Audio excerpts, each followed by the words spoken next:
একসঙ্গে দুই সন্তানের মৃত্যু, এ শোক কিছুতেই মেনে নিতে পারছেন না মা মায়া বেগম। আহাজারিতে ভারী হয়ে উঠেছে আশপাশের পরিবেশ।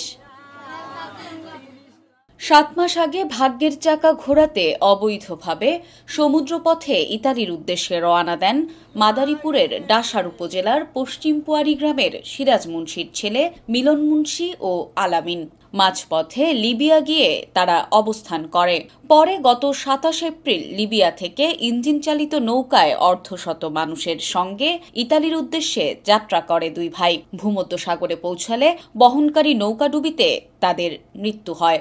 বিষয়টি দীর্ঘদিন গোপন থাকলেও বুধবার সকালে তাঁতিবাড়ি এলাকার একই সঙ্গে যাত্রা করা ইসরাফিল মিয়ার মাধ্যমে মিলন ও আলামিনের মৃত্যুর খবর আসলে পরিবারে শুরু হয় মাতম।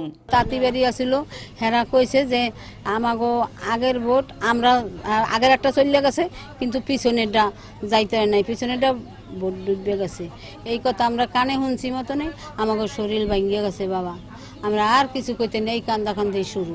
স্বজনরা জানায়, মানব পাচারকারী চক্রের অন্যতম সদস্য গোপালপুর ইউনিয়ন পরিষদের চেয়ারম্যান ফরহাদ মাতুব্বর সহজভাবে ইতালি নেয়ার প্রলোভন দেয়।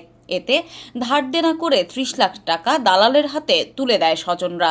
একদিকে স্বজন হারানোর শোক, অন্যদিকে ঋণের টাকা পরিশোধ নিয়ে দুশ্চিন্তায় দুই ভাইয়ের পরিবার। এ ঘটনায় জড়িত দালালের দৃষ্টান্তমূলক শাস্তি দাবি করেছেন স্বজন ও এলাকাবাসী। চেয়ারম্যান 30 লাখ টাকা করে মিলন এবং আলামিনকে নিচে। মিলন এবং আলামিনের বাড়ি হলো ধুজিতে। তো এখন একটা যে কোনো দুর্ঘটনা ঘটছে, এলাকার বাসী থেকে আমাদের একটাই দাবি, তার আইনগতভাবে সুস্থ বিচার চাই। 15 লাখ টাকা দুজনে 30 লাখ টাকা দিছে, ফরাজ চেয়ারম্যানের দ্বারে দিছে। এখন তো কিস্তি ধানের পর সুদের পর না কিস্তি হাওলাত অনেক, 30 লাখ টাকা তো মুখের কথা না, গরিব মানুষ আমরা দিছি অনেক কষ্ট করে। ওই যে ফরাদ মামে কইলো, দালালের কথা কয়, ফরাদ মামে কইলো যে ভালো এখন সময়টা ভালো, এখন পানির মতো বোট ছাড়লে যায় দিয়া তোমরা ওপার যাবা, এক মাসের মধ্যে তোমাকে নিয়ে দিব। এই কথার পরে 30 লক্ষ টাকা দিয়ে এলো যে বাড়িতে। 7 দিনের মধ্যে টাকাই হেনতন হন্তন মা খালাগো বুইনেগো যে হেনে আছে সবাই তো জিনিসপাতি বেচা কিনে যে যেমনি পারি হেই পেলে সুদে লাভে আন্না গুছাইয়া দিয়া এরপর সে বাইরেছে। আজকে 7 মাস ধরে বাইরেছে, বাঘ 4 মাস ধরে কোনো কথা নাই। পরিবার থেকে লিখিত অভিযোগ পেলে আইনগত ব্যবস্থা গ্রহণের কথা জানিয়েছে স্থানীয় প্রশাসন। আমরা নিখোঁজ যারা বিদেশগামী যারা নিখোঁজ হয়েছে তাদের পরিবারের কাছ থেকে আমরা যদি তথ্য পাই, তাহলে আমরা সরকারের দৃষ্টি আকর্ষণ করে ঊর্ধ্বতন কর্তৃপক্ষের মাধ্যমে আমি প্রয়োজনীয় ব্যবস্থা গ্রহণ করব।